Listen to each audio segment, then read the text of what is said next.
और अगर पाकिस्तान FATF की ग्रे लिस्ट से ब्लैक लिस्ट में चला गया तो क्या हो सकता है सोचिए। पहले जान लेते हैं, क्लिप देखिए। पाकिस्तान अगर ब्लैक लिस्ट में चला जाता है, माशी बदहाली जो सैंक्शंस पाकिस्तान पर लागू की जाएंगी, पाकिस्तान में महंगाई का तूफान बरपा होगा और पाकिस्तान में सरमायाकारी को जक लगेगी और पाकिस्तान में जो बेरोजगारी का जिन बोतल से बाहर आएगा वो कम से कम हिंदुस्तानी जो साजिशी अनासिर हैं वो उससे पूरी तरह बाखबर हैं और यही उनकी कोशिश है कि पाकिस्तान को ब्लैक लिस्ट पे धकेला जाए। पाकिस्तान FATF की ब्लैक लिस्ट से बचने और ग्रे लिस्ट से निकलने के लिए की ग्रे लिस्ट में मौजूद है। क्यों है? पाकिस्तान को FATF की ग्रे लिस्ट में पहुंचाने का सेहरा किसके सर जाएगा? कोई ये जिम्मेदारी कबूल करने को तैयार ही नहीं है। कोई एक खुदा का बंदा ये बताने को तैयार नहीं है कि पाकिस्तान को ग्रे लिस्ट और ब्लैक लिस्ट में पहुंचाने वाले आखिर हैं कौन। आज पाकिस्तान के लिए बहुत ज़रूरी है कि वो FATF की ग्रे लिस्ट से बाहर आ जाए। अब इसके लिए FATF ने पाकिस्तान को कानून साजी की भी हिदायत की। अब ये कानून साजी थी एक कौमी मामला, ये कानून साजी इस मुल्क के लिए ज़रूरी थी, ये कानून साजी इस मुल्क के अवाम के लिए ज़रूरी थी। इस कानून साजी से ना हुकूमत को कोई ख़ास फ़ायदा होना था और ना ही ऑपोजिशन को। इसका फ़ायदा अगर होना था तो किसको? मुल्क को। और हुकूमत, ऑपोजिशन, अवाम तीनों को। एक सवाल, ऐवान क्यों बनाया गया? पार्लियामान क्यों बनाया गया? क्यों जमहूरियत को ही मुल्क की बका कहा गया? क्योंकि जमहूरियत के ज़रिए मुंतखब अफराद ऐसी कानून साजी करते हैं जो रियासत को मजबूत और कौम को महफूज कर सके। अब आज मुझे इस बहस में जाना ना पड़ता कि FATF की ग्रे लिस्ट में पाकिस्तान को किसने पहुंचाया। अगर हमारे ऐवान, हमारे पार्लियामान से वो बिल मुस्तरद ना होते जिनको मंजूर कर लेने से पाकिस्तान का FATF की ग्रे लिस्ट में निकलने का इम्कान रोशन हो सकता था। और अगर पाकिस्तान FATF की ग्रे लिस्ट से ब्लैक लिस्ट में चला गया तो क्या हो सकता है सोचिए। पहले जान लेते हैं, क्लिप देखिए। पाकिस्तान अगर ब्लैक लिस्ट में चला जाता है, माशी बदहाली जो सैंक्शंस पाकिस्तान पर लागू की जाएंगी, पाकिस्तान में महंगाई का तूफान बरपा होगा और पाकिस्तान में सरमायाकारी को जक लगेगी और पाकिस्तान में जो बेरोजगारी का जिन बोतल से बाहर आएगा वो कम से कम हिंदुस्तानी जो साजिशी अनासिर हैं वो उससे पूरी तरह बाखबर हैं और यही उनकी कोशिश है कि पाकिस्तान को ब्लैक लिस्ट पे धकेला जाए। पाकिस्तान FATF की ब्लैक लिस्ट से बचने और ग्रे लिस्ट से निकलने के लिए भरपूर कोशिश कर रहे हैं। FATF की ग्रे लिस्ट से बाहर आ जाने से फ़ायदा ना सिर्फ हुकूमत को होना है बल्कि ऑपोजिशन, और ये फ़ायदा पूरे मुल्क को होगा, कौम को होगा, मुल्क की मईशत को होगा। हुकूमत और अपोजिशन को ये बिल मंजूर होने थे पार्लियामान से, क्योंकि पार्लियामान बनाया ही इसलिए गया कि वहाँ ऐसी कानून साजी की जाए जिसका फ़ायदा राह रास्त मुल्क को हो, कौम को हो।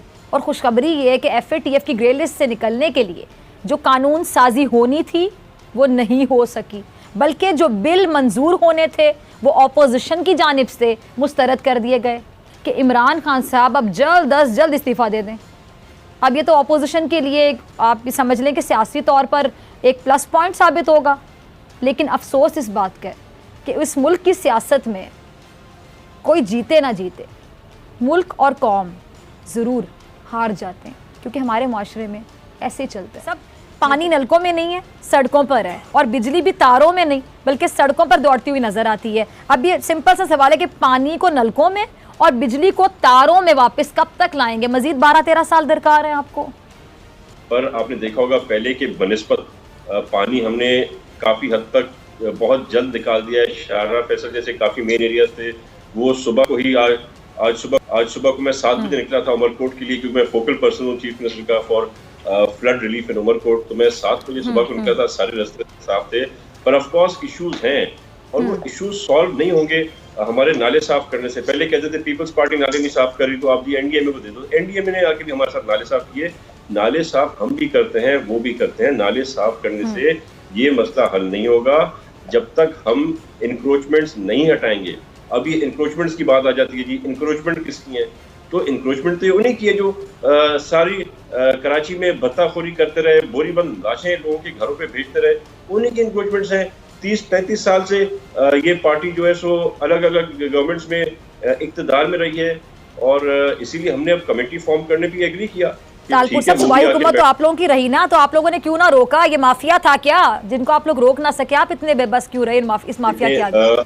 रोकने की बात नहीं है, बात ये है कि ये जो इंक्रोचमेंट, बल्कि ना सिर्फ सूबाई हुकूमत, आप लोग तो विफाक में भी रहे हैं एक अरसा। हमने ये व्हाइट पेपर तो प्रिपेयर कर दिया ना मुराद अली शाह साहब ने, जो आपको 2-3 दिन में हम पेश कर देंगे, कितनी इंक्रोचमेंट्स हैं, किसकी इंक्रोचमेंट्स हैं, और उन इंक्रोचमेंट्स को कौन ओन अप कर रहा है, तो सारा हमारे सामने आ जाएगा। बाकी रही बात इनको हटाने की, तो इनको हटाना इतना आसान नहीं था।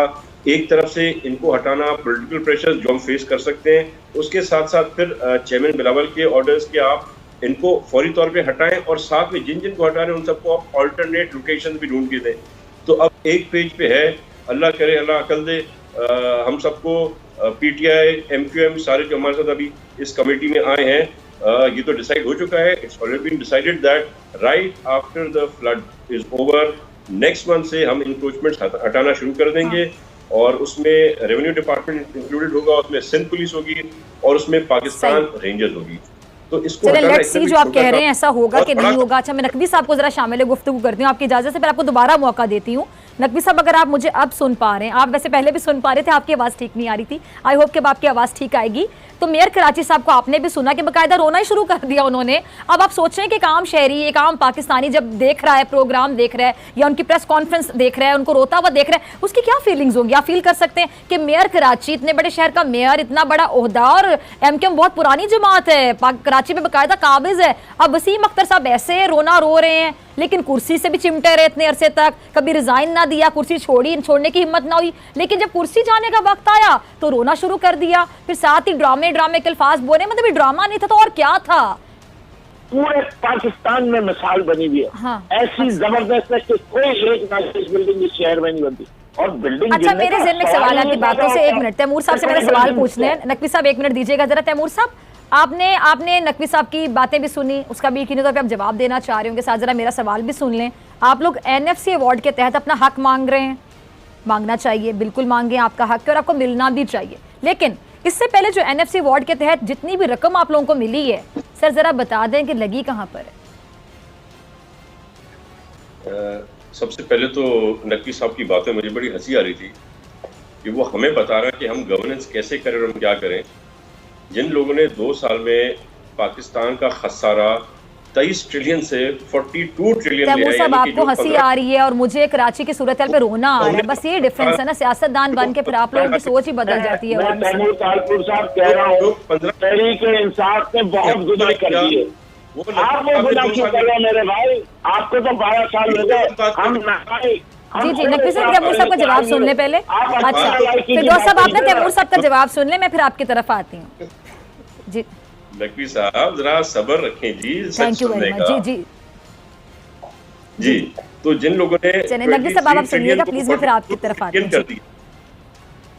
जिन लोगों ने डॉलर की प्राइस कहाँ पहुंचा दी, पेट्रोल की प्राइस कहाँ पहुंचा दी, जिन्होंने दवाइयों की प्राइस कहाँ पहुंचा दी, आटे की प्राइस क्या थी नवाज शरीफ के टाइम पे और पाकिस्तान पीपल्स पार्टी के टाइम पे, आज आटे की प्राइस क्या है, चीनी की प्राइस क्या थी उस वक्त पे, आज क्या है चीनी की प्राइस। तो ये इनको बात ये जो है ना सूट नहीं करती, इन पे ये बात रचती नहीं है कि ये हमें क्रिटिसाइज करें। बाकी आपका क्या सवाल था? जी मेरा सवाल NFC अवार्ड के हवाले से था कि जो पहले रकम मिली थी वो लगी कहाँ पर तैमूर तालपुर साहब? अल्हम्दुलिल्लाह डॉक्टर साहिबा, कराची के जो अस्पताल हैं वो they are the best hospitals in Pakistan, और अकॉर्डिंग टू द स्टेटिस्टिक्स 60% जो लोग इलाज कराते हैं सिंध के अस्पतालों से, कराची के अस्पतालों से, वो गंबट के अस्पतालों से, वो are not Sindhis, not living in Sindh, वो पाकिस्तान के बाकी शहरी हैं, पंजाब से आते हैं। हर प्रोग्राम में फिर ऐसी बातें शुरू करते थे, मुझे फिर पूछना पड़ जाता है, जरा 5 हॉस्पिटल्स के नाम बता दें जो बेस्ट हैं आपकी नजर में। NICVD is very famous world wide, हमारा NICH इज नोन एवरीवेयर, उसकी तारीफ हो रही है। अच्छा नकवी साहब सुनते जाइए, किसके जवाब आपसे लूंगी जी। ठीक है, गंबट के अंदर आगे दैट इज नाउन इंस्टीट्यूट, हमारा जो किडनी का है अपना, दैट इज नोन एवरीवेयर, उसकी तारीफें हो रही हैं, हर सूबे में से कर रही हैं। आज अगर आप कंपेयर करेंगे उसको with any other medical show, तो सब आके मानते हैं ना। आप कभी डॉक्टर साहबा कराची आए, let me show you around. हमारे जो रास्तों की हालत होती थी कराची के, जितने फ्लाईओवर्स बने हैं पिछले 4 साल अभी तो मैं आऊंगी तो मुझे पानी ही पानी नजर आएगा, वहां तक पहुंचूंगी कैसे?